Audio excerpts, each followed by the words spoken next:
welcome to Supposedly. I'm Jessie, and this is Rue, and we are going to talk to you today about some really creepy, probably true horror stories, because we both kind of did true crime, right? Whoops. Whoops. But I did historical, and you did... 2013, so unless you're So, like 18 years old, it's not historical to you. we're going to do a little time traveling today, Ooh. and probably bum you out. Yeah, and the first way we're going to bum you out is talk about the hellscape of 2020, which we're currently living in, that I wish I could time travel away from. Because we are living in history. Let's Yep. be freaking honest about it. Yeah. So I guess I will go first in saying this past week we lost an incredible feminist and a true hero and icon in the form of Ruth Bader Ginsburg, Supreme Court Justice. So if you are a woman, you owe so much to Ruth Bader Ginsburg.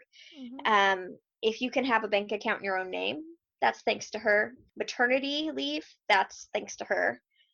She's done so much overall for women in the workplace, and it's a substantial loss that our country is going to be facing. Yeah, and so much of that comes down to the threat of potential replacements. Absolutely. Because so much of what she did, she was so known for her catchphrase of "I dissent" because of how many things that she was able to not only enact but stop from coming to fruition that would have hurt, let's face it, anyone who's not a straight white man. And as both of us not being straight white men, I think we need to take a moment of silence just to honor her. So if you would join us, or if you want to fast forward, we're going to begin that moment of silence now. Notorious.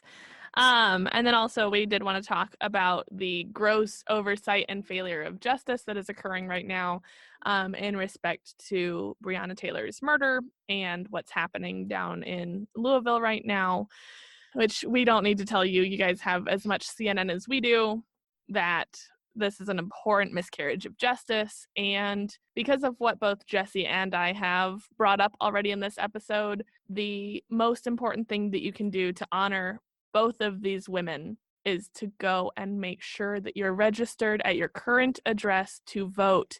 And vote on November 3rd or earlier, as early as possible. Make your voice be heard. Say it again together. Vote. And in our show notes on this episode, we are going to make sure that we leave some links to help you get registered if that's not something that you're currently registered. Also, you know what? Just slide into our DMs. Like, I will personally help you register. Rue will help you. I'll be frankly very honest. I've spent most of my life moving around from place to place to place, and this is going to actually be my first year ever voting. And I feel like I have done a deplorable job as a member of society in not voting up to this point, and I vastly regret it. So please, please vote. Take this from a first-time voter this year. Vote. Hey, I know that you're kind of shaming yourself right now, but I want to say I'm really proud of you for voting, and I'm really proud of you for being vulnerable and saying you haven't before, because I bet that there are a lot of people out there who, especially people of our age range, who haven't. And I'm really proud of you for doing that. And thank you. I really appreciate that. I moved around so much and my address changed. And I'll be really honest with you. Guess what they didn't teach us to do in school? Mitochondria is the powerhouse of the cell. But we don't know how to register to vote. So I honestly was under the misassumption that if you tried to vote with the wrong address, you would go to jail. So I just didn't anytime I moved. And frankly, it took me, well, obviously the current political state of things, but when Trump got elected, I was devastated. And I was on tour with a rock band at the time, and I was incredibly pissed at myself that I didn't make an effort. And I need to rectify that this year by far. So I appreciate that. Yeah, well, I'm really proud of you. And, if you're someone who's in Jessie's situation, that this is your first time, I hope that you are also feeling fired up enough to overcome the fear and vote for the first time. How hard was it for you to get registered? It wasn't hard, but I will say Christy, my roommate, was fantastic with helping me because, to be honest, she does her civil due diligence as a volunteer for our local voter registration center. Awesome. So it wasn't hard at all, and I've got my mail ballot all filled out and ready to send. So awesome. I'm ready to do it. Yeah, But I'm still waiting on mine. I've just contacted my stateside, whoever the person, I'm not sure what their title is because this is my first time voting overseas, which I oh, was really? super Yeah. intimidated by. But that process was super easy as well. You just print something off and mail it in and So look, if you are first time, there's no shame yep. in your game, and we will help you the best we can. And we're proud of you. Yeah, let's go ahead and list our where to get in touch with us, just because I feel like let's do that now in case they have any questions. Yeah, the easiest probably way to, if you want to directly like ask me like, hey Rue, how the hell do I vote? Is honestly just at supposedlypod on Twitter. Send an email to supposedlypod@gmail.com or Facebook message to supposedlypod. Yep. My personal handle, we've never dropped our personal handles. I'm at We Rue. haven't. I'm at Rue Eats Food on Twitter. It's a Hunger Games reference because I get really tired of people being like, oh, Rue, like the little girl from the Hunger Games. Like I was in high school when those books came out, but okay.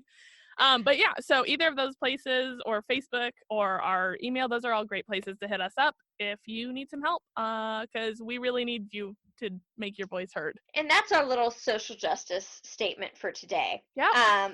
But we're going to get into some true crime for those of you who didn't tune in to hear what you probably already know, but we have to say because it's important. Yeah. Rue, who goes first this week? Wait, let's catch up with each other first. How the hell have you been? Well, do I sound better? You sound fantastic, and I want to sound like you. How do I sound like you?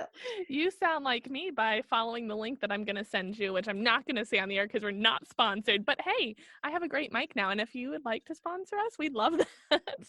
Yeah, so Rue got her new mic, and she's been teasing for the last 3 weeks. And she sounds so freaking damn good. I'm going to get one because it's cost efficient. Yo, I'm so happy. I see you're drinking a little something there, too. Don't blame you. You know, it's been a rough 9 months. Which happened? I'm laid back, sipping on gin and juice with my mind on how I don't have any money and my money on nothing because it's not there. Where is my mind? Literally, I am a Pixie song. But it's not really gin and juice, is it? Because it's not. It's San Pellegrino because I don't really buy juice. Because you're fancy. I'm so fancy. No, it's because I made a bunch of sangria a couple weeks ago, and I like the bubbles. But now I just have gin. How are you? I'm good. I'm hanging in there. I'm going to shut my door because I can hear some activity out in the hall. So please, maybe you can elevator music. Normal activity? It is not. Thank God. Hey, I am good. There's not a lot going on right now other than just work all day, work all night. Yeah? Yeah. All right. So I've literally been going from one job to the next job to the next job and all that. Today is my first day fully off, and I'm freaking reveling in it. Are you? Am I showing what a fetus I am, or are you on TikTok? I am not on TikTok. Okay. There's so on TikTok you can have like sounds, and like other people will all use the same sound. But there's this one, and it's used a lot by like artists and creatives. Okay. And it's this like song that's like, I'm an accountant. You know why? Because no one asks what your job is like when you're an accountant. And it's all like drag queens and like people in film and musicians. Because it's just like this, like, how do you answer that you have like 11,000 jobs because you're trying to break into a creative scene and have zero money? And it's just like, I'm an accountant. Yeah, okay, so I got a couple infomercials I'm working on and writing this week, as well as casting for and doing a lot of props for that. I've been in talks for a new feature film, but we'll see how that goes. Hey-o. Auditions. I just got an audition notice about they're looking for someone who knows how to fence. I don't know how to fence, but I am very basically trained in certain swords and sabers. So we'll see what happens there. Wow, I feel like you just got like 10 times hotter to our audience base. Very basic. Very basic. Katana, longsword, rapier. Nice. I used to be pretty good with throwing stars, which are actually called shurikens, but I'm saying throwing stars for those out there who might not know that. And daggers, but it's been a while, so I'm kind of out of practice with that. Dang, so one of the true crime stories we might cover later is how Jesse's killed 1,000 men. No, I've never killed 1,000 men. I did tell you the story a while back about how I accidentally cut someone's toe in half, though. Did you? Yeah, on the podcast, didn't I? I feel like I don't remember that. Look, it was an accident, and it was not with a sword or a saber or a throwing star, shuriken, or a dagger or rapier. I feel like I did. Anyway, in half, like hot dog or hamburger style? Hot dog at an angle. Oh, okay. It was hanging by a thread. Woof. Yes. All right. Well, okay. So what did you bring today? Look, it was an accident. Okay. Sure it was. Actually, don't you go first today? I thought I went first last time, didn't I? I thought I went first Hold last on. time. Who went first last time, guys?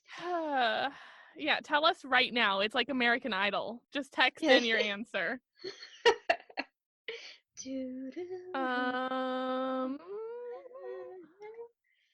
Yeah, I went first. Oh, okay. Yeah. Well, then I am going to tell you guys today about Amelia Elizabeth Dyer.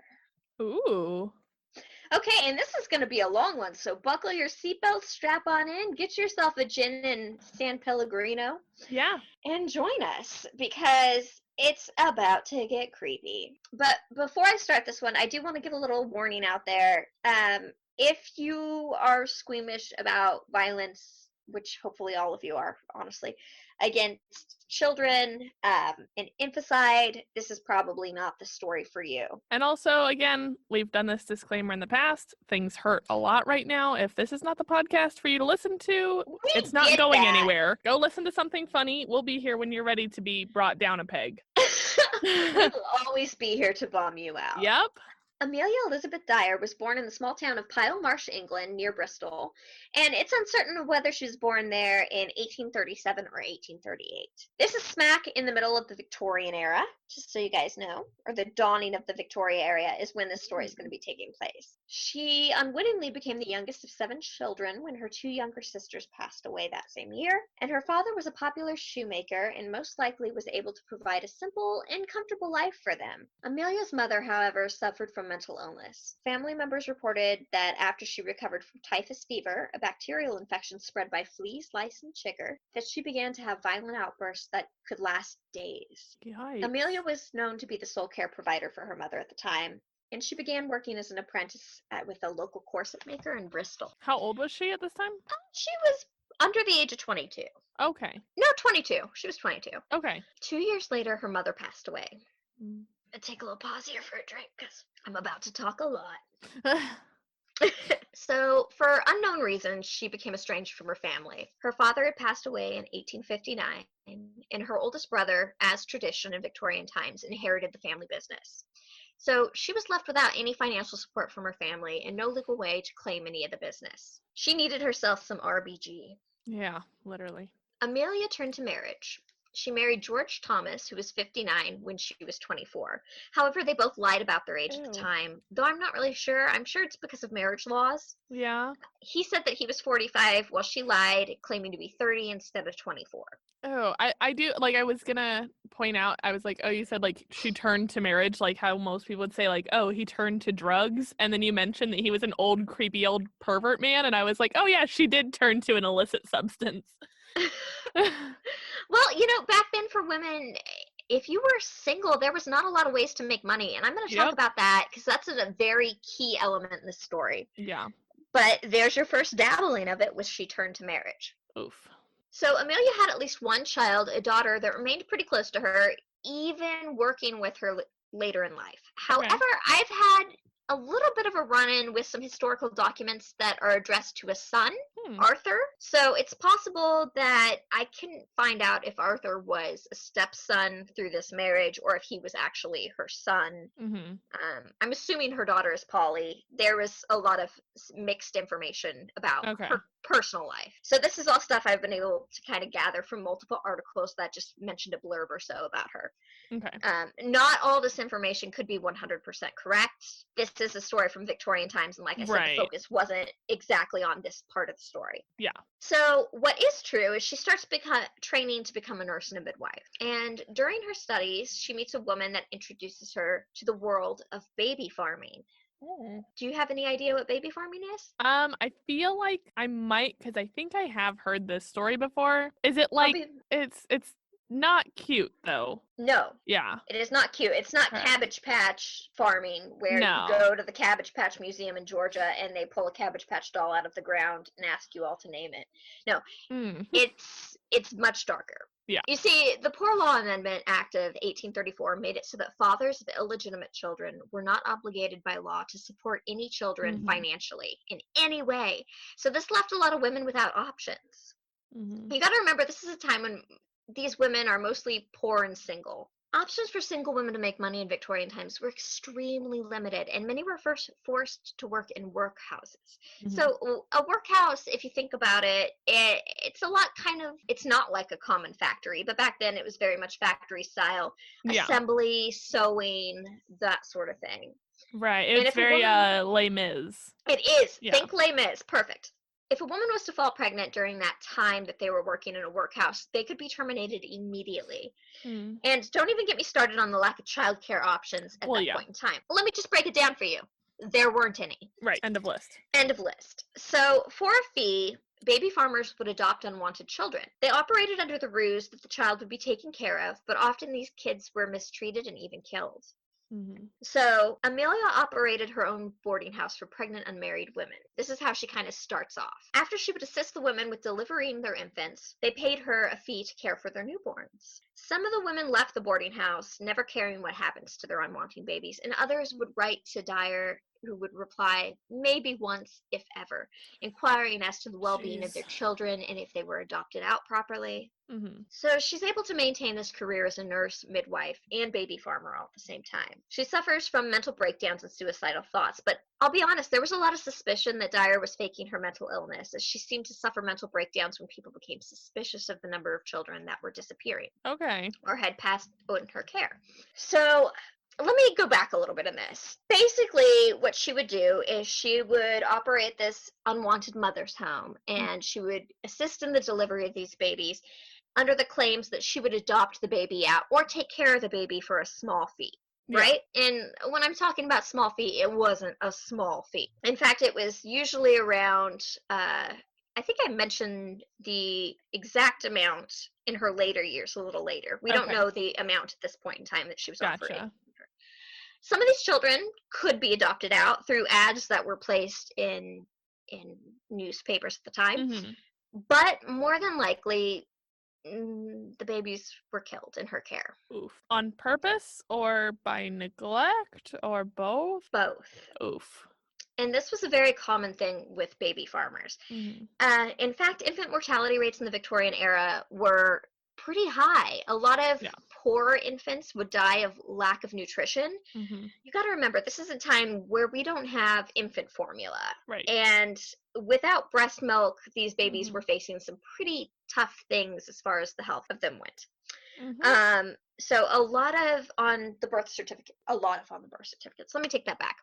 On death certificates at the Mhm. time, often a baby who had passed would be listed as malnutrition or lack of breast milk, Gotcha. and it was pretty common. Mhm. Also, this is a time where we don't have advanced forensics. We don't have, I mean, the knowledge about the human body that we do now. Yeah. Well, and even if we did, they don't care about poor people. I mean, not They much has changed. really didn't. So she would take these infants to doctors to get a death Mhm. certificate from them, and eventually they became suspicious. And Mhm. whenever that happened, she enters a mental asylum for a while and claims to be having mental breakdowns. And then, or she would Mhm. move to a new town and basically start up again. Gotcha. So baby farming has been used in England for many centuries at this point. Mhm. For wealthy women, it was completely acceptable to send their infants to a wet nurse who would breastfeed and care for the infants until they reached toddlerhood. While poor working class women that found themselves pregnant had very little opportunity to achieve any sort of financial stability. Mhm. I mean, if you weren't married, it was basically the equivalent of being worse than a murder if you had a child out of wedlock. Yeah. So a lot of these baby farmers popped up and kind of provided an out for women who were unexpectedly pregnant and single. So the woman who was expecting would place an advertisement in a newspaper seeking a loving couple to adopt their baby. I'm going to read one of those to you now. Oh, cool. Yeah.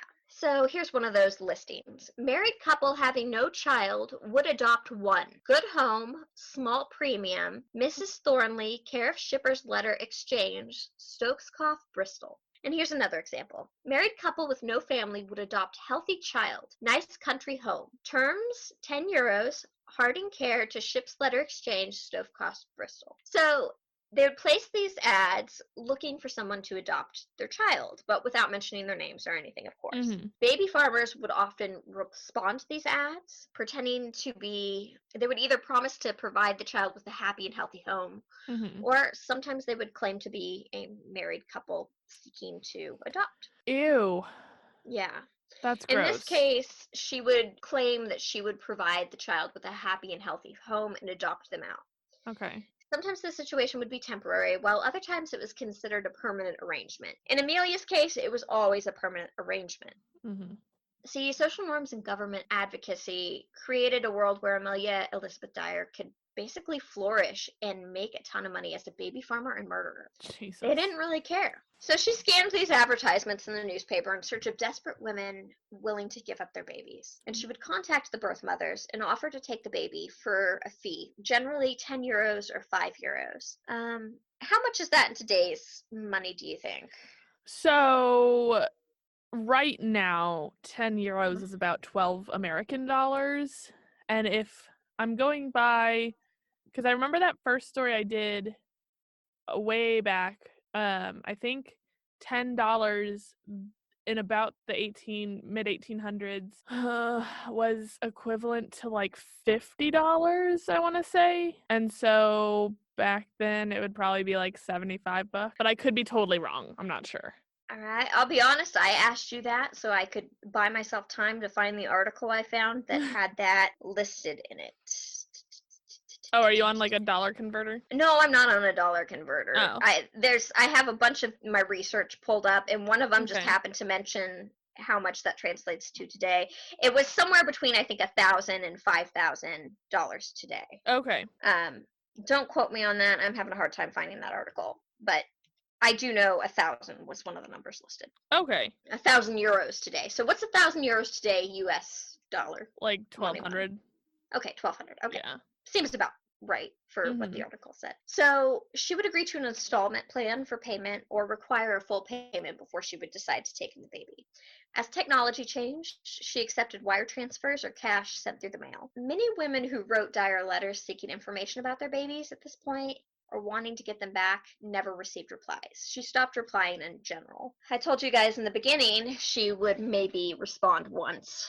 Now she stopped responding to any letters whatsoever. Once she took possession of a child, in already overcrowded cities, it was relatively easy for her to operate this baby farming business with little and no suspicion. Because poverty was prevalent in England, many people went hungry. Infant mortality rates were very high. And like I said before, when a baby died, their cause of death may read something like difficulty from birth or lack of breast milk. While wealthy women were able to afford to send their children out to nurse, with the help of wet nurses, which were poor single women that would nurse wealthier babies. The neglect of children was common in the 19th century, but murder was pretty rare. So once again, they see a dead baby, they're like, failure to nurse or whatever. They didn't necessarily care to look into it more than that. Okay, I did look it up just as an aside. Oh, thank you. And it's also, we're both kind of dumb. It would be the pound because it's in Britain. Oh, of course. The euro is everywhere else but Britain. And apparently, so I just put 1850. It's around then, right? Yes. Ish. Okay. Apparently 15 pounds in 1850 is equivalent to 2,032 pounds and 58 cents now. Okay, which in US dollars Hold on, I'll do it. All right. 2,000. You know what? This is very educational. Thank you. $2,625.32 American. Okay. Wow. And think about how much money that would be for a mother back then working in one of these workhouses. Yeah. No, like that's a game changer. Yeah, and this is money she's making. Yeah. This isn't She's paying for these babies. Mhm. This, not that that would make a difference, but, okay. So when she obtains a new baby, she immediately began the process of killing it by starvation. Oof. The cries of the hungry babies were pretty unmistakable and Mm. very shrill. So to hide the cries, she drugged them using what she called Godfrey's cordial, known as Mother's Friend. Is it just whiskey? No, Oh, it okay. was a mixture of syrup and opium. Oh, even better. It's 1800s whiskey. It's death in a bottle. Yep. So as she gives it to the children, they'd remain sedated. And as they starved to death, which would take time, they would do so without making much of a fuss. Yeah. Once the child was dead, she would contact the doctor to examine the child, declare it dead, and take the baby away, the body away. Mm-mm. The baby away. Yeah. Like I mentioned before, if a doctor became suspicious of the number of children, she would simply move to a new town or have a breakdown in an asylum and kind of cast, suspicion elsewhere. Man, crime was so easy back Right? then. I know we've talked about that a lot, but like crime was so easy back then. You just like, oh, I'm just leaving. Hey, wasn't there some chick who? Yeah, no, we don't know. Amelia, who? She's I don't know. Who cares? yeah, Is basically their attitude right. back then. A woman? Murder? Never. Ha ha! We're working on the Ripper case. Literally, yeah. In 1879, a doctor that she had called on to certify the death of a child got very suspicious. She had brought quite a number of children to him in the past. Mm. And after investigation, Amelia served 6 months of hard labor. When I mean hard labor, prisoners sentenced with hard labor back then usually did a lot of manual tasks for all of their waking hours. Yeah. Tasks could include laboring in a prison workshop, a prison farm, or simply moving gigantic rocks from one pile to another pile and Yeah, back like the again. chain And gangs. back again. Think of like holes, except worse. Yeah, exactly. Yeah. She was Stanley Yelnats. No, we like No. Stanley Yelnats. Oh, well, that's true. She killed a lot of babies. When Amelia completed her sentence and was released, she resumed her career as a nurse and a baby farmer with one major change. She decides, you know what? I didn't like doing hard time. I'm just not going to get these babies death certified anymore. What's the point? I'll just dump the body myself. Oof. So from 1880 on, she decides to dispose of the bodies of the babies she killed. And this is what marks her today as this prolific serial killer. Which is interesting because it's not the fact that she killed all the babies, it's the fact that she starts dumping the bodies herself that they're like, oh, that's maybe not so good. Okay, sure. So within a few hours of acquiring a new infant, she decides that she's going to just start wrapping the baby's throat with white dressmaking tape. Whoa. And this death was not a quick death. According to her own confession, she stated that she liked to, quote, watch them with the tape around their neck as they gasped for air. When they were dead, she would wrap them in cloth and bury them, or tie them to rocks and throw them in the Thames. Jeepers. Of course, birth mothers continued to send her letters during this time asking about word on the well-being of their children. Mm-hmm.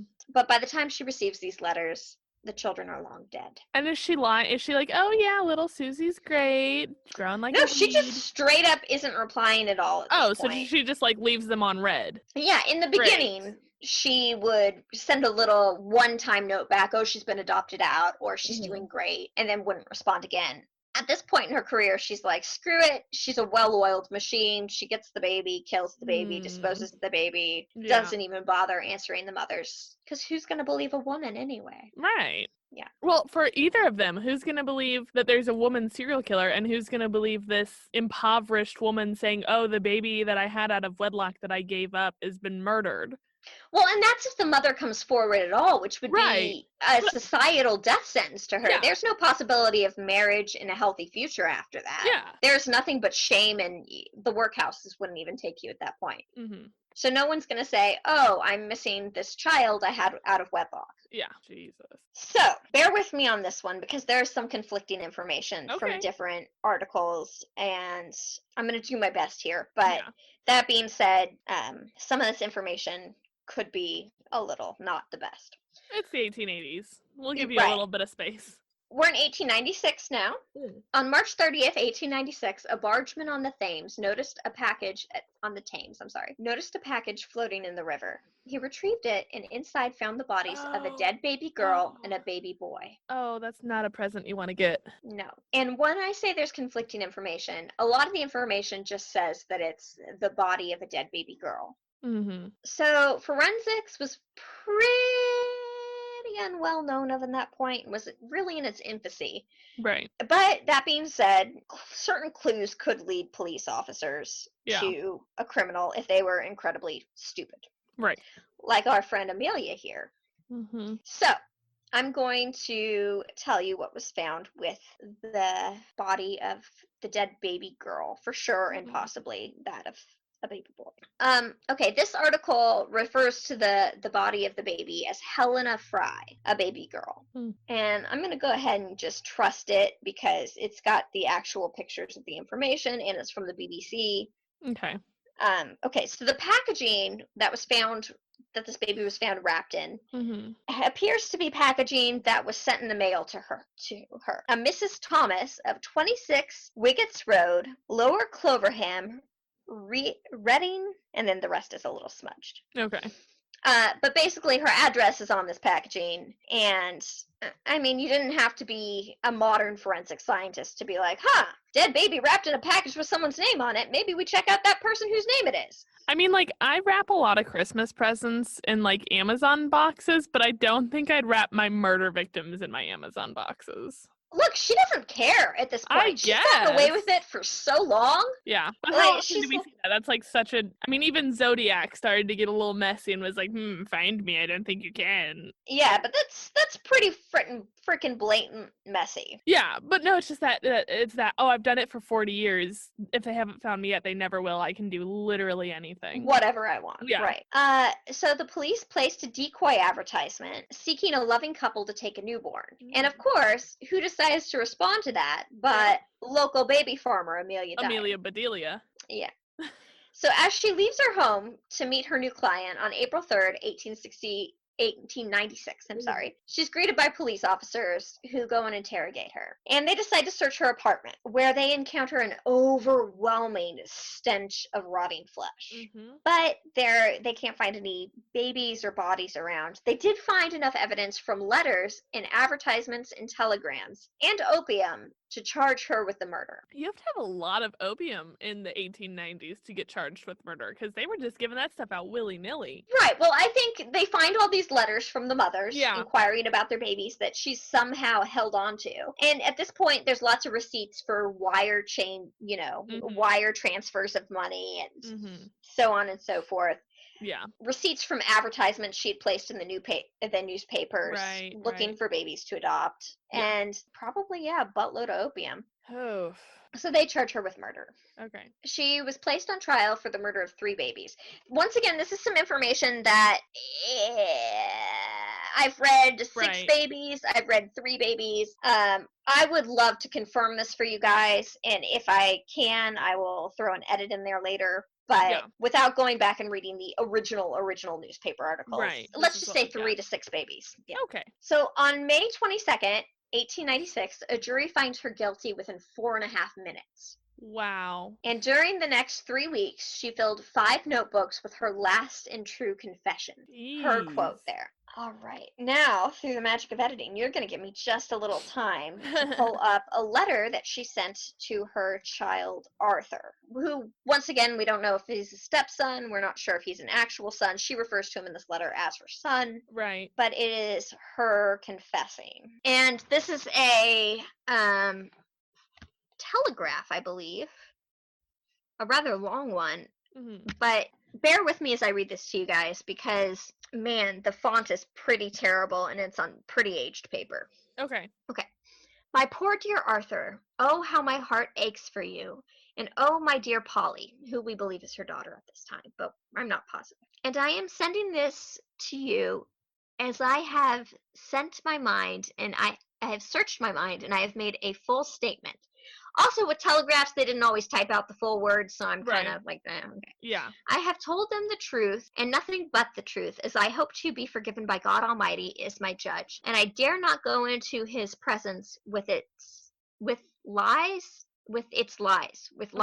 I guess. Yeah. I do hope and pray God will forgive me. I had a letter from Polly, and she is coming down. You will have a lawyer, but for myself it is only throwing money away. I know I have done this awful thing, and I know that I alone shall have to answer for it. I have just wrote a long letter to Willie, another to father.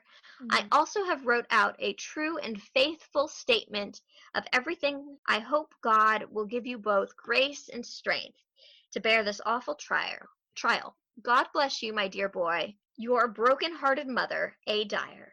Let me have just one fine Friday morning. Okay. Also, she was not the most educated, so this could also be a lot of her misspelling. Right, yeah. But I wanted to read this to you specifically because she's a mother, and she did this. A mother who shows compassion to her children through this letter, but has strangled babies and, by her own admission, enjoyed watching them. Yeah, that's wow. So she was hung at exactly 9 a.m. on June 10th, 1896. Okay. While 14 murders had been directly linked to her, experts believe that she murdered over 300 babies during her career as a baby farmer. Whoa. In the aftermath of her execution, adoption laws finally became stricter. And as a way to regulate and stop the practice of baby farming, local authorities searched personal ads in hope of preventing the sales of children. As the 20th century loomed, reformers began pressing Parliament for new laws that legally held fathers of illegitimate children financially accountable. And she was not the only baby farmer in the world, but she is likely the one that has killed the most babies. Whoa. Okay, I've got a little bit more for you. Okay. Okay, so horrified residents in Reading carved wooden crosses in the handrail of the Clapper's Footbridge as a memorial to the innocent victims of prolific baby killer who took advantage of society's intolerance to exploit its most desperate members. Many of the other babies that she threw in the Thames were dredged up when they searched the Thames. And so I've lost in my notes where it mentions this, but I think it was as late as 1910 and 1915. Residents of places that she used to live were still discovering the remains of babies buried on their property. Jeez. Oh my, can you imagine like digging for like a potato garden and being like, oh, look. That's basically how they found it. You read like, my that's mind. Horrifying. They were going to plant a garden or change up things. And she has this absolute chilling quote on how you could tell if a baby was hers, which of course I'm struggling to find at the moment. Oh, and back to the money thing. I finally found the money thing we were looking for earlier. Oh, hey. 1,000 to 8,000 pounds today. Okay. That's for her services. 1,000 to 8,000. That's very general. I know. I know. So basically she's quoted as saying that, oh, here we go. That's when referring about the white tape found around the baby's necks, that's how you could tell it was one of mine. And when in the 1900s, these babies were being found buried in places she was residents of course, they all had the white tape on them. Now, because the murders occurred during the same period, some believe that Amelia Dyer and Jack the Ripper are one and the same, and that Ripper's victims were botched abortions committed by her. But, of course, there's little evidence to back this theory. Yeah. What if I were to tell you that baby farming didn't really die out in the Victorian times? I would say, yeah, that checks out. What if I told you as late as the 1960s in the U.S. there was a case of baby farming? I would say that that's why people need access to safe and affordable abortions. Oh, man. So, that, my friends, is the story of Amelia Dyer, the Reading baby farmer. Wow. Well, thank you for taking that on. That was a lot. Yeah. It's a dark tale, but I do think it's important to talk about women's rights and how these women just didn't have options. And how men need to be held accountable for the babies that they help create. What a concept. Right, because, like, women would lose their entire livelihood over this, but women cannot reproduce asexually, or people with Well, female bodies. and we talk about the Gillette murder that happened, I Mhm. feel like around the same time period, right? That I covered Yeah, something like about that. the woman who was hit over the head and thrown in the Right. lake while Yeah. she was pregnant. Yep. Yeah, it's sad. Yep. So, Rue, what do you have to continue bumming us out? Oof. Alright, so we're gonna move forward 150 years to Sep Next week, I'm going to do a happy one. I feel like we say that, but that's not really what this podcast is about. There can be a happy. Can we just be like an Adventure Time recap podcast for a while? Just be like, this time Jake the dog went on this silly adventure. Didn't I do a weird nostalgia one time that was kind of fun? Oh, sea monkeys were Hitler. Yep. Okay, all right. It's been kind of rough on this show, but that's It has been. what we do here. And if you love it, we're glad that you're a sick fuck like we are. So let's do the time warp. Yep. And you said that we're going years into the future, into the magical year of 2013. It's just a jump to the left and a step to the right. And then a step to the right. Put your hands on your hips. Okay, we're done. Okay, we're done. All right, so we're actually going to go also to the Netherlands. Ooh. That's where our story will begin. So in September of 2013, Lisanne Froon, 22, graduated with her degree in applied sciences. Her friends and family remember her as an optimistic, intelligent person, as well as a successful volleyball player. Her friend, 21-year-old Chris Kramers, was described as creative and responsible, and she had just finished her studies for cultural social education studies with an emphasis in art education. So the women moved in together in a small dorm room in Amersfoort in the Netherlands, which is where they were from. And it's kind of like, from what I understand, it's a bigger city. And that's where they'd grown up, and that's where they became friends. And they started working together at a local coffee shop, and I do not speak Dutch, in den kleinen hap, which means Liked your Dutch. thank you, which apparently means the small bite, which is kind of a Oh, cute like little, if you're getting a nibble. yeah. Okay. So they worked there so that they could spend the next 6 months saving up enough money to go on this like wonderful 6-week-long trip to Bocate, Panama. That sounds nice. Yeah, and they planned to do this to like celebrate Lisanne's graduation. They also wanted to use this time as a service trip and volunteer with a local school, since they both kind of had education backgrounds, or at least Chris did. That's very nice of them. So they also wanted to use this trip as an opportunity to improve their Spanish. So they leave in the middle of March of 2014, and they have just the most magical first 2 weeks of their trip. They got to tour around and just enjoy the wonderful Panamanian culture. They stayed in like a beautiful area. And so they were set to start their work at the school. And apparently, like, the school just wasn't ready for them. Okay. And they were just like, okay, well, you can come next week. And this like really bummed the girls out. They're like, hi, we traveled halfway across the world to a different continent. You could at least like be ready for us. So they were pretty bummed. One of the women texted with their family and was just like, yeah, this sucks. And they're pretty bummed, but they decided to make the best out of it. So they like booked some tours, wanted to do some hiking because they're right near the rainforest, right near a volcano. Like, there was a lot to do in the area. Oh, that sounds nice. Yeah. So they're like, you know what? It sucks a lot, but we're going to make the best of it. So on March 29th, they got settled with their host family, who was going to be where they stayed while they worked at the school. So they let them stay, even though like the school wasn't ready for them. This was still going to be their lodging. Oh, that's nice. Yeah. On April 1st, so a couple days after they'd gotten settled and were hanging out with their host family, they decided that they were going to go on this hike. And so the girls set out at 11 a.m. after having brunch with 2 Dutch guys that they'd met like out at a nightclub. And so they were like, oh, hey, yeah, like we're from the same place. Let's have brunch, whatever. I feel like that's a bad idea. It might have been. It might not have been. They don't ever come up again. Okay, they don't get murdered like that or anything? We're not sure. Okay. Some Reddit people like to bring up the Dutch guys. I think it's a coincidence. It is what it is. Okay. I hate that saying. Oops. So the ladies made a Facebook post which was kind of their norm. They were really into keeping their friends and family back home, updated on their adventures while they were in Panama. And so after brunch, they hit the Pianista Trail with their host family's dog, Azul.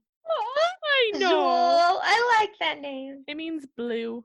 Blue. Yeah. So the Pianista Trail varies in difficulty. It starts out super easy. It's really open and pastoral, and then it gets a little rockier and a little tougher. And it's on the way to like this beautiful continental divide, which is kind of known as like the cloud jungle or the cloud forest, which basically you are in the clouds, and it makes for these beautiful vista pictures, and it's just like one of the sights to see apparently. Okay. So, like I said, it's not the most difficult trail, especially if you're a young, fit volleyball player, but it can be a little tricky, especially if it gets muddy. But the weather was great, life was good. So it's about 4 kilometers into the wilderness, like out of the city, and it takes most people about 3 or 4 hours to complete. It started to get dark, but Lisanne and Chris's host family weren't super concerned, thinking the girls were just taking their time, or maybe they decided to like go out. They were young girls. They're like, let them have their fun. But then Azul showed up all alone. The dog came home without them. And so the host family kind of starts to freak out at this point. They're like, ooh, Azul's pretty loyal. He wouldn't just come home without. Just ditch them, yeah. Yeah.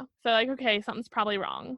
So the family grew worried, realizing that the women hadn't prepared for an overnight hike, and they suspected that despite warnings from the locals, the women pushed ahead after the end of the trail into the dangerous unmarked territory, which is not a smart idea. Not a good idea unless you're that 13-year-old who survived in the right. Unless you're crash. Julianne Kopeck, please do not go foresting. And I'm sure that even Julianne Kopeck wouldn't have made that choice. Wouldn't have suggested that. Yeah. So back home in the Netherlands, Lisanne and Chris's family started to grow concerned when they hadn't heard from their daughters on WhatsApp, which is how they were staying in touch. And like I said earlier, these young women were very much like, let's get on Facebook, let's WhatsApp. Right. They're like, we want to talk to our families. Active. Yeah, definitely.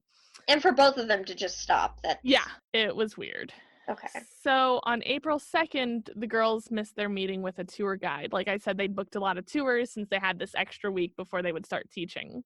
Right. It's basically like if you and I were at a place and had some time to kill, we'd go on a lot of tours and stuff. Heck yeah. Heck yeah. At this point, the host family really starts to freak out and contacts the local authorities, who kind of blow it off at first. They're like, they're just doing their own thing. They're being young women, whatever. But the tour guide's like, this doesn't sit right with me. And so a bunch of the local tour guides start a search before the authorities do.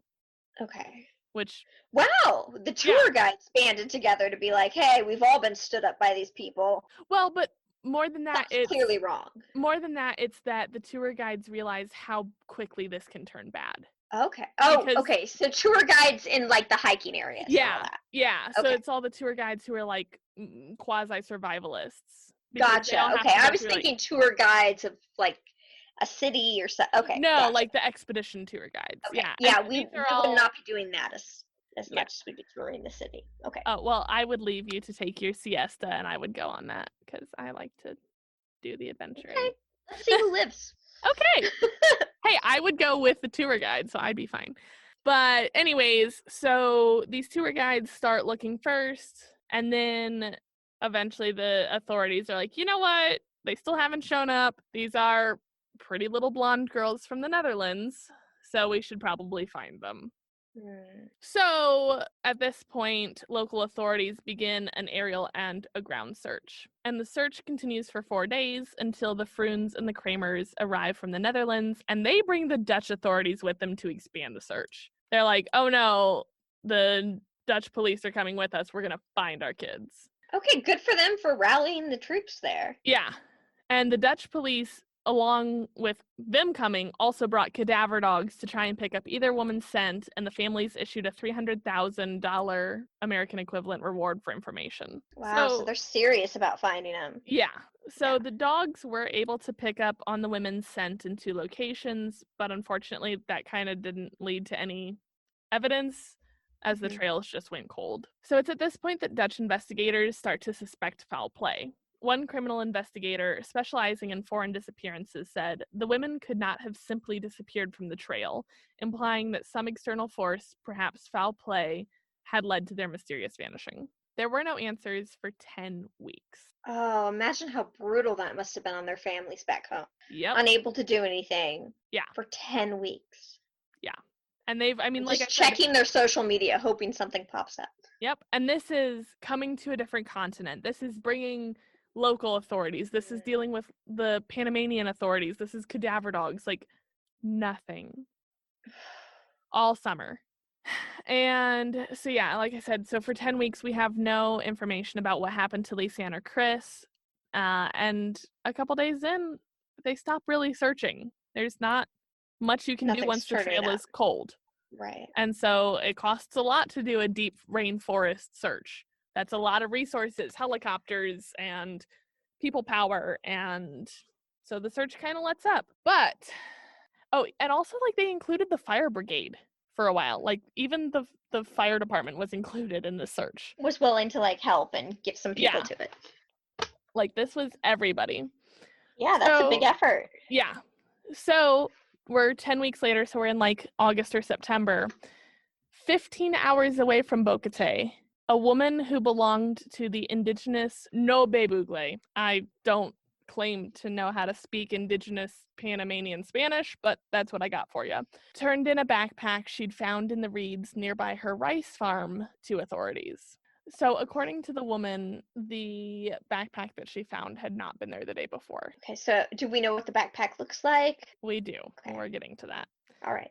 So it was confirmed that this blue backpack had in fact belonged to Lisanne Froon. Oh no. Yep.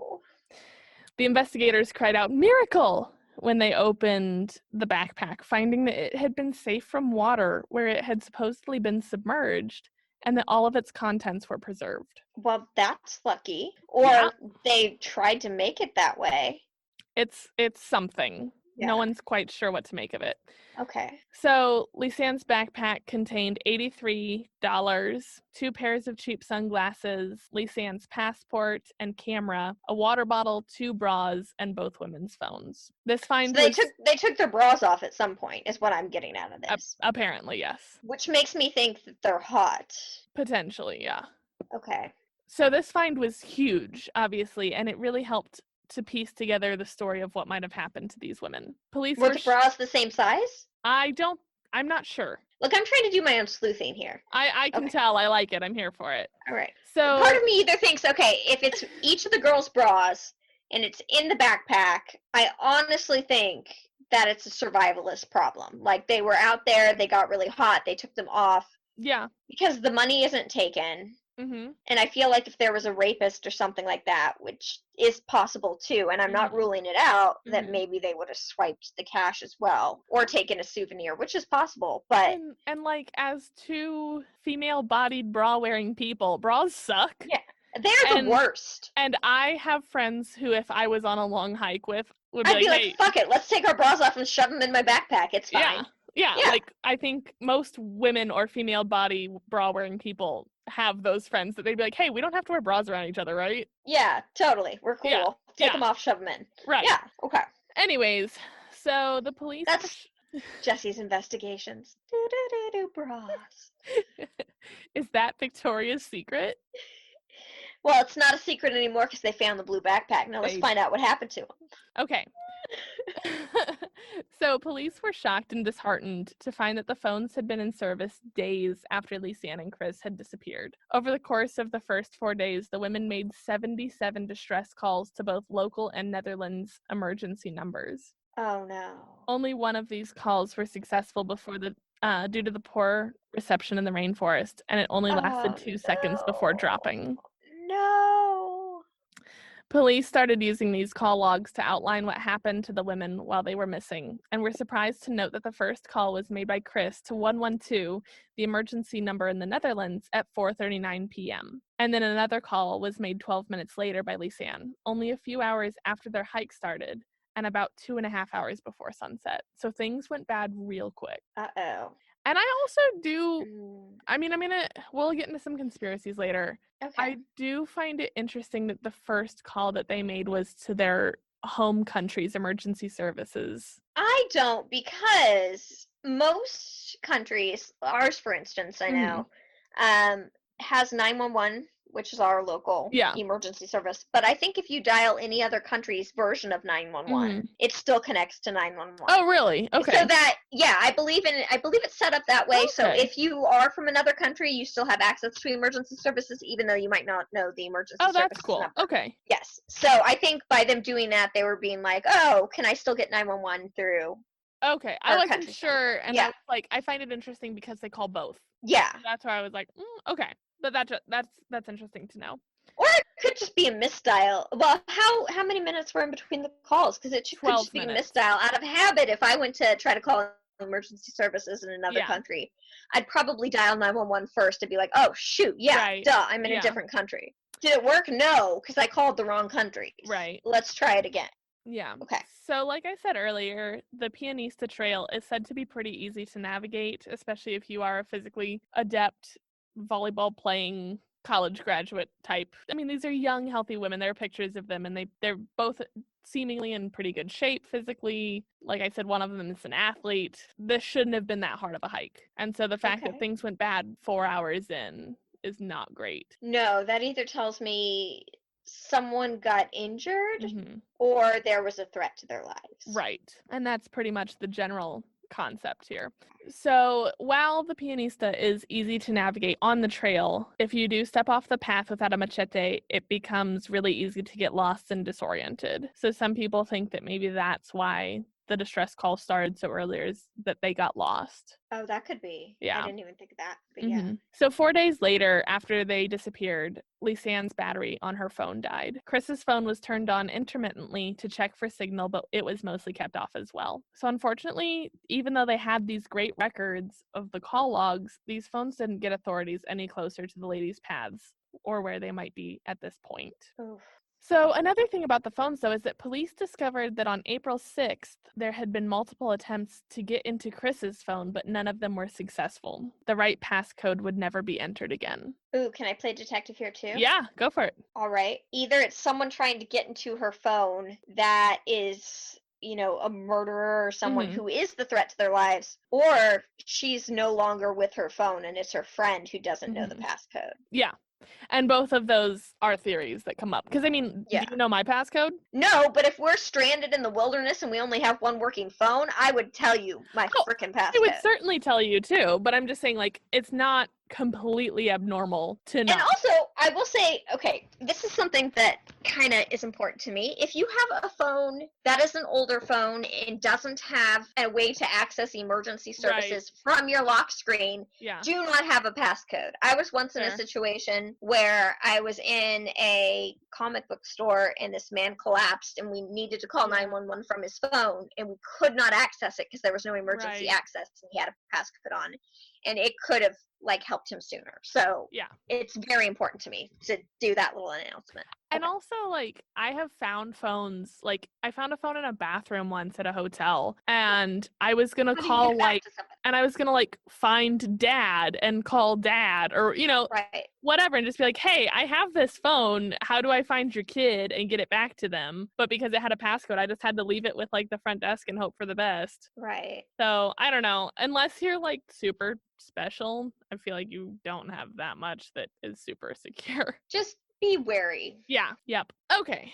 I say that as I have a passcode on my phone, but it's fine. Well, as long as you can access the emergency services from that passcode, you're good. You can. There's an emergency override. Okay. Okay. So perhaps even more helpful than the phones was the camera. So they've been taking pictures. Lisanne, I believe it was Lisanne's camera. She brought a really nice camera because she was into photography. And we're talking 2013, so camera and phone, while existing together, can also be still separate. Well, and also this was the you're on a hike. Time. You're doing something nice. Yeah. Yeah, I would bring my nice camera. Okay. And like you said, they're not the nicest of cameras. Are they taking pictures on their cell phones too? They are. Or are they trying to save battery on the cell phone by using So at first, like, Just the camera. there are Okay. really endearing pictures and selfies from both the iPhone 4 and Galaxy. And then there are also, like, selfies on the camera. So, I mean, they're just these, Yeah, having fun. and I call them girls. They are women, but they're young enough to be like my little sister. So they're kind of girls to me. Yeah. And there's just sweet pictures of girls out on a hike having the time of their lives. You know, they're these young college graduates. The whole world's ahead of them. They're on this amazing trip of a lifetime. They're taking some really cute little selfies. Okay. I feel like it's about to take a turn. It's not going to be great. It's not. So there were over 90 photos taken on April 8th between 1 and 4 a.m. So something happened on April 8th. These pictures are really tough to make out because they're taken with flash in complete darkness. Okay. So there's a lot that's just really blurry, grainy. Some of them look like they're taken in a ravine or above a ravine. There's a lot of discrepancies at what the angle is because, like I said, it's pitch black and there's like a hill. And you're like, are we looking up? Are we looking down? There's really no way to tell what's going on with that. And in one image, there are some people who believe that you can see a shadowy figure. This has been neither confirmed nor denied by officials. And people are like, maybe it's a body, maybe it's a third party. They're really not sure, but it does kind of look shadowy. And as we know, humans, especially when prompted by a frightening situation, like to make people shapes out of nothing. Yes. And so as we're like, ooh, what happened to these girls? We're looking for bodies. We're looking for assailants. So I don't know if that's credible or not. And then there is another picture taken at this point, which shows Chris's head, which has some blood leaking from the temple. Ooh. And so Are we thinking that somebody caused that, or that maybe she fell, or something hit her? We're really not sure. The most plausible officially hypothesis is that she fell, that we've slipped and fallen into this ravine. Chris has hit her head on the way down and is now bleeding. Man.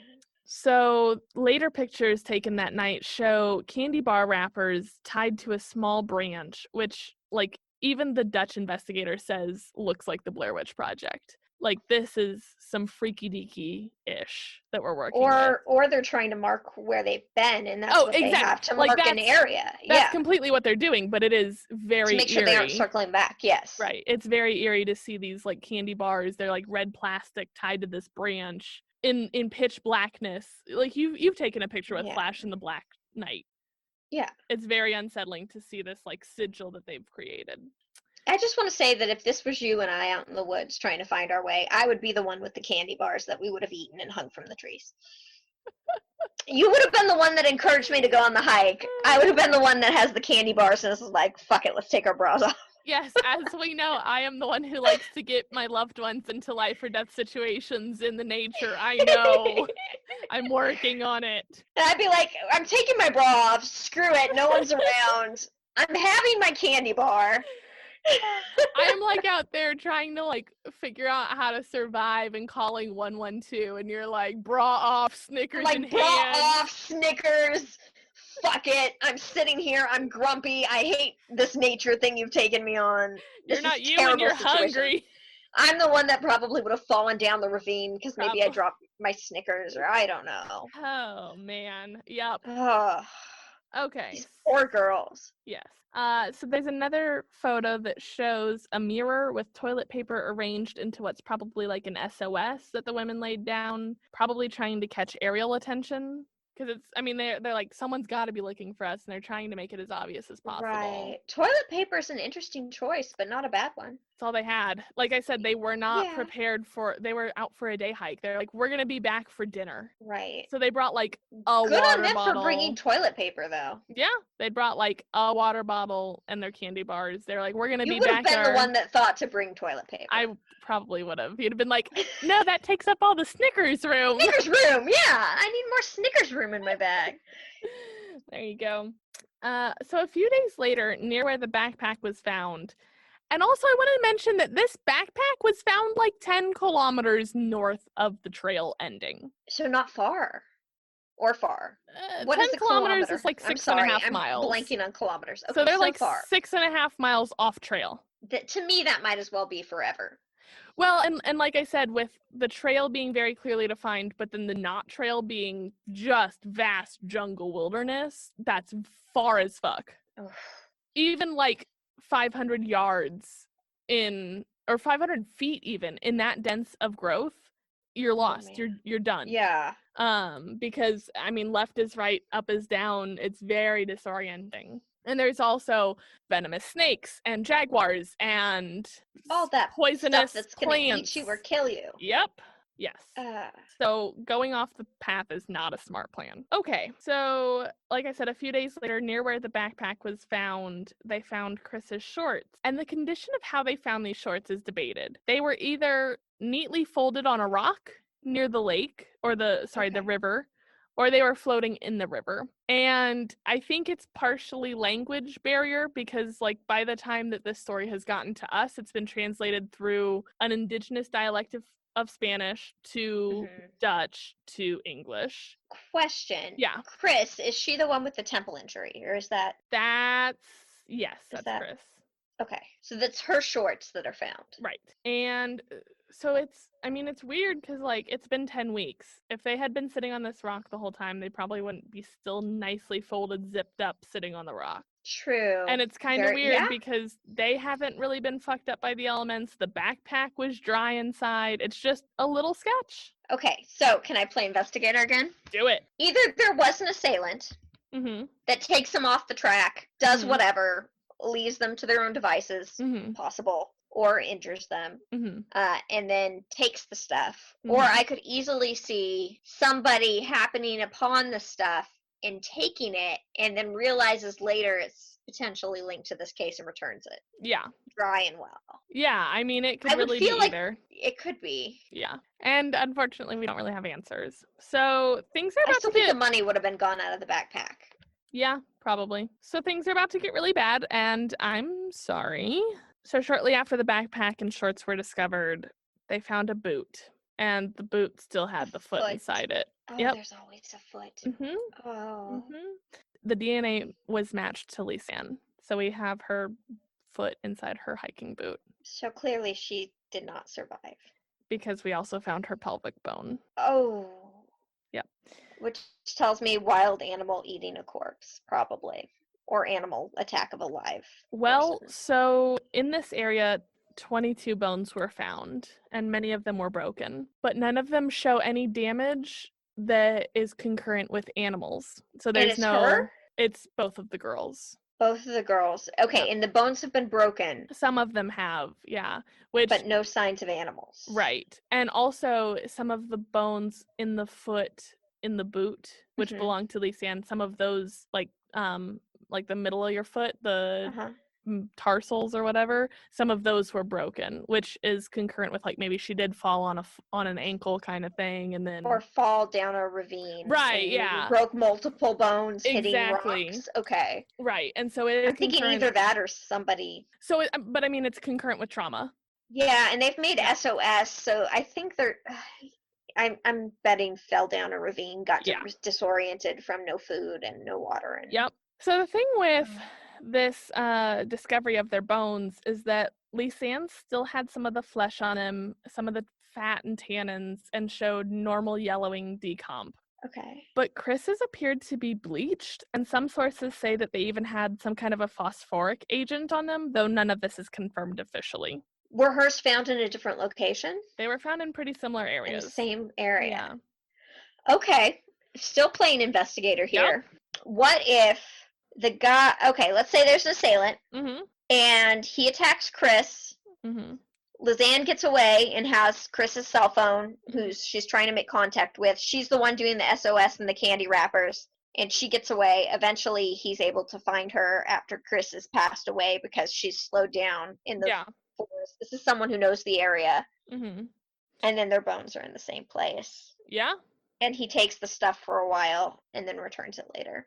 I mean, it could be. Or they, or them, or her, whoever the assailant may be. Yeah.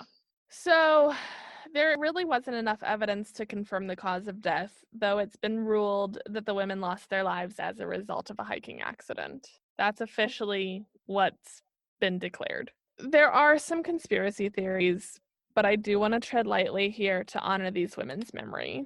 I don't want to get too, because there are Reddit armchair investigators go pretty far. But I'm going to give just kind of an overview. There's tons on this, and there's more information coming out as early as like 2 months ago. Wow. So if you're curious, you can fall down a rabbit hole like I did. Okay, so a lot of people bring up crime in this area, and I even watched part of a Travel Channel documentary that's like Lost in the Woods, and they are like, oh, this was probably because the cartel operates in this area. And I don't want to subtract that, like, oh, there's no crime, but I think it's a really slippery slope to be like, oh, Central and South America is just riddled with the cartel. With cartel. And brown people run drugs. Like, okay, we're not going to do that. I don't think it's as cut and dry as that. But, I mean... Plus, I honestly can't see the cartel, like... I can't see with the candy wrappers and the SOS and toilet paper. Yeah. I could see like an assailant, a lone assailant, but if if there was a group of assailants, I don't know that they'd be able to take pictures and do some of this stuff. The working theory with that is like that going off the trail, they saw something they shouldn't have seen.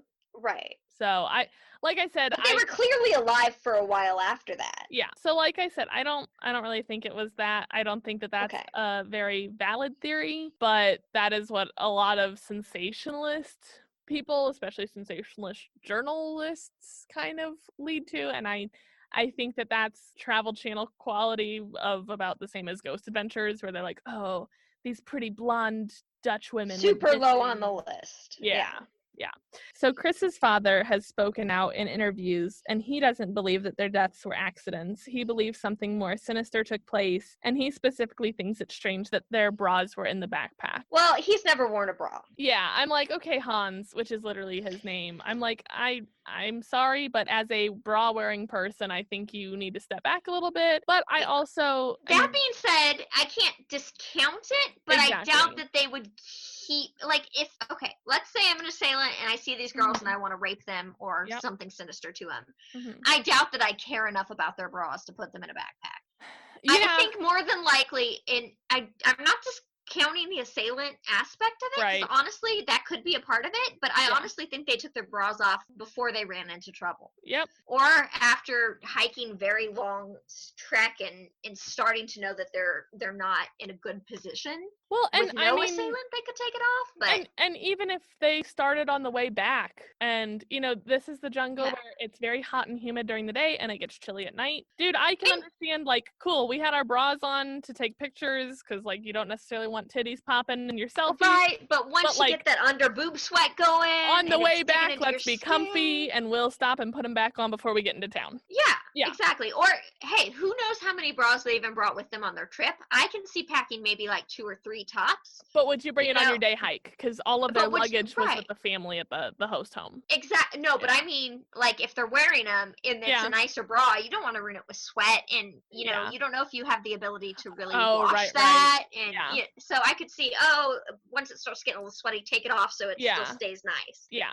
Because you don't have time to wash and dry your bra by hand before whatever's happening that night. Right. Well, and especially, like, they knew that they were going to start teaching the next week, so you want to look fresh and presentable and not be stinky. Right, and who knows if they're able to have access to, right, to hand wash and dry this thing, because let's face it, washing machines, yes, but also for bras, no. So, I don't know. Yep. Just a thought. But I do understand her dad not being satisfied with the hiking answer or the hiking accident answer. I get that. If your baby girl is gone, it's hard to be satisfied with, well, she was just dumb and 21 and made a bad choice and it cost her life. That's really tough to stomach as her dad. Absolutely. So I mean, I get that. There's also a missing photo on the camera. So the way that camera memory works is that when you take photos, like, even if you delete it, you're not deleting the metadata. You have to actually use a computer. So you still have, like, those little numbers deep within the system that says, like, image 101, image 102, etc. Yes. Okay. So, like, even as someone who works in film, I know a little bit about that. So even if you're deleting it, like, if you delete image number 100, the next one wouldn't be 100 again, it would be 101. Yes. Right. Correct. And so there is a missing photo between, it would have been the last photo taken during the day before those images at 1 a.m. Oh. And that's interesting, but it's also 21-year-old girls who are taking selfies. I hate the selfie, delete it. oh my Yeah. God, I look stupid. Like, I can't tell you how many photos of me I've made friends delete. Yeah. Or I could also see, to play devil's advocate here and say the other Mm-hmm. side of it, Yeah. I could also see maybe the police holding, Yep. holding one back and not wanting to let it go in case there was something suspicious or a possible witness, But so and supposedly even for the their own police haven't investigation. been able to recover this metadata. So the Oh, police are even saying we don't know what happened okay. to this. All And right then. I again say, like, okay, but if you were trying to hide something, I feel like hiding the maybe shadowy figure or Chris's bloody ass head would be Or just redacted all of those in images. general. Right. Right. Yeah. Like, why would you let Why those not just take the through? entire camera Right. and So destroy it? I don't really Yeah. know. And then, like, some really out there conspiracy theorists say that they're like photoshopped, that the girls' proportions look off in the images from the day of the hike. I don't really think that's true. I think they look Okay. fine. But, you know, some people like to go really deep into that. Really deep. So I want to call deleted selfie on that I probably. do too, especially because it's Yeah. like the last one. So they're probably like, ew, I'm all gross and sweaty now.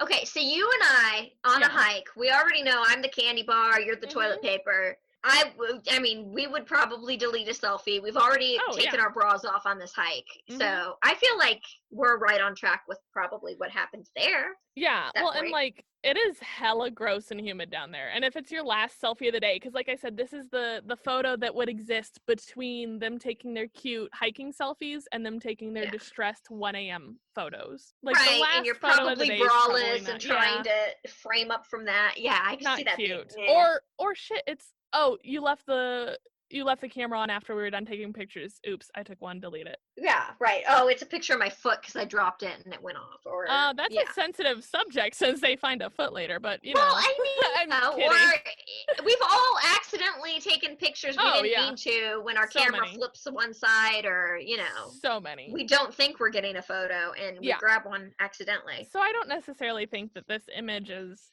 so scandalous, but Hmm. I mean, I don't know. It is interesting that it's the last photo between the two segments, but I'm not sure what to make of it. The things that don't add up to me are like why the backpack was dry inside after 10 weeks in a fucking jungle. I don't know how that battery wasn't so humid and swollen. Like these Oh, are that's a iPhones, good point. or these are like iPhone, it's an iPhone 4 and a Samsung Galaxy from 2013 that have been in the fucking jungle for 10 weeks. Okay, I have you and I have the same phone. Yeah, We have Samsungs, right. and I've overheated mine just being in a hot car and having my radio on without. Yep. Yeah. So you're right. That is a little So strange. that's especially in 2013 because like now phones are like semi-waterproof, but Right. And then you 2014 think about having, humidity and yeah. getting inside. Yeah, that's a good question. So that's That's a kind good. of weird to me, and especially like that the camera's fine is also weird to me. So I do find that like that's kind of weird, and also like the shorts, especially because these were found by indigenous tribes people who their farm is like their whole livelihood. And so for Right. this woman to find it one day and it wasn't, I feel like she would be pretty intimately acquainted with her land Hmm. and know what's there from one day to the next. Well, I don't know because how much land does she have? Like I said, in the past, I've Yeah, nannied for a couple that has a farm, right. and it's pretty vast. And there are Yeah. some dense places that maybe I wouldn't look on a daily basis. But she specifically said she hadn't seen it the day before. And also it was Oh, planting okay. season, so she was out working the land. I'm sorry, I must have No, missed you're that fine. It's in a very my small armchair detective detail. mode. Yeah, no, it's a very small detail, but I mean she was very specific. She's like, I didn't see it the day before and I would have. And especially like the shorts being like folded up is kind of weird to me too. Yeah, That's strange. unless you're like super screw it, I'm taking them off. But why would you not put them in the backpack? Well, a lot of people are thinking that the girls were already injured, and so that was like a last ditch, we're leaving trail markers. Okay. But for them to Yeah, but I feel survive, like if I'm leaving a trail marker, yeah, I probably would have torn them up so I would have more trail markers. yeah. But you also have to remember that they're days in. At this point, they'd been 7 days without food or water. I don't think they're alive, So, well, but they were honestly. still making phone calls. Oh, and they're still taking wow. photos in the middle of the night. And they did have some candy bars they could they're have rationed probably out. drinking river water, which is giving them dysentery and making Right. them even more irritable and not thinking Mm, clearly. So they're not making smart choices, and they're desperate. One of them might be hurt. right. And also I could see taking it off to get to an injured area. another thought is that she'd already passed away, Hmm. and that And the her friend other took the clothes as a right. survival. Yeah. Yeah. But it's weird to me that they would be fine for 10 weeks and like undisturbed. Hey, Rue, Yeah. you can eat me if I die on a Noted. trail hike. Okay. Okay. Of natural causes, if I die, have Okay. at. All right. I want you to survive. I mean, you can eat me too, but I think we probably just should stay on the trail and not die. Well, of course, but like I would say this Yeah. start at the bottom so that I Yeah. could look presentable for Oh, any sort of. But if we've been out there for so long, I'm not gonna look presentable anyway. yeah. Have your pick of the meat. Yeah, you can super eat me. I don't give a shit. Glad So, we're on the same page. oh yeah. Like the other thing that kind of weirds me out is that that this stuff was found so far away from the trail end, Right. because it's just not smart. But if they were like, "Oh, we've heard from the locals that you can get really cool pictures." Dude, the stupid shit I did at 21, I should be Oh, fucking in a grave right now. I So, could see that. I don't want to be I'm also an judgmental. idiot when it comes to certain nature things. So I Yeah. could easily see accidentally getting off trail and not paying attention what I'm Yep. doing Yep. and just wandering a little too far and then I'm lost. I could see Mhm. that for me. And also, apparently, so basic survival 101 is follow water, because Yes, downstream follow water typically, downstream. but this is apparently like the one area in the world that's the bad plan. No. And it Oh, that actually sucks. downstream takes you further into the jungle. And so maybe they were like, well, we just got to follow the water. We just got to follow the water. And they get 10 kilometers off track. That would have been me. I'd be like, we got to follow the water downstream. That's the one thing I know. Yeah. And so, I mean, that's a Ugh. possibility. I screwed us over in this. I feel like I'm the one that got us It's all lost good, on the man. trail I mean, we're both braless and sad. in our own trail version of this. Yep. Some people do think that the girls were being held somewhere, and like that was part of why their stuff was found so far away. This both makes sense and doesn't make sense to me. Like, if they were being held hostage, like you said earlier, they weren't going to be taking photos. They weren't going to be leaving out their Blair Witch candy bar twigs. Right. But also, it would explain why Chris's bones were so bleached if they were handled. Like, Mm. so part of it makes sense, part of it doesn't. Maybe they planted the backpack, or there's just so many mysteries in this case that just don't really make sense. Yeah. And so I don't know, because the level of decomp also, at 10 weeks, you don't have bleached bones. That's not what 10 weeks of decomp, even in a humid jungle, looks like. Right. They should have found bodies, not bones. And also, like, we don't have a skull for either of these women. We don't have hands or arms or ribs. We have some foot bones. Yes, but I know they didn't find any signs of animals, but Yeah. that doesn't mean that an animal didn't find one single part of them and was like, "Oh, I'm going to walk off with the skull." Yeah, but it's just kind of bizarre. Yeah, that is. Hmm. So, I mean, this story is so upsetting to me because it feels like foul play, but it also feels like just tragedy. Talk to my sister about that Okay. because she studied forensic science. That's what Yeah, she does, lab analysis and all that. I'm gonna ask her about that bleached bones and see if I yeah, can report back to you guys next week on what she says. definitely. There's also been a lot of criticism about how the local authorities handled the case, since the women were alive for so long during the search. Like, they were alive for a week and there was nothing. And so people think like the local authorities should have gotten on it quicker. They should have broadened the search area. There was also just like some weird little details that don't quite add up. And so they've Okay. been accused that maybe it is a cover up, because Boquete is a huge tourist destination. That if something foul play did happen, they don't want to cut into their tourist dollars. And Tourist dollars, right? these dumb girls just went off course and they And died. we Oops. all know money runs the world. Let's Exactly. just be honest. So that's a possibility. I could Yeah. see that. Yeah. So it's unclear, but I mean the death of Lisanne Froon and Chris Kramers is still unsolved 7 years later. And I mean, whether it's foul play and a murder or just a cruel case of wilderness, it's heartbreaking. These girls had their whole lives ahead of them. They just graduated. They wanted to change the world. And for some reason, they will never be able to. That is absolutely devastating. Yep. So that's my sad tale. Oh, man. Yeah. Well, thanks for letting us bum you out. Yeah. Do you have any theories on what happened to Lizanne and Chris? If you do, hit us up at supposedlypod@gmail.com. Please do. Or find us on our socials. At supposedlypod on Facebook, Instagram, and Twitter. And if you have any stories you'd like us to cover or any paranormal experiences that maybe happened to yourself, we'd love to hear them. It's our intention to do a listeners episode eventually, and we'd love to hear from you. Yeah, so did we already say our email? Oh, supposedlypod@gmail.com. There you go, yep. But I think I already did, but maybe I didn't. I don't know either. Supposedlypod@gmail.com, supposedlypod@gmail.com. What is it, Rue? It's supposedlypod@gmail.com.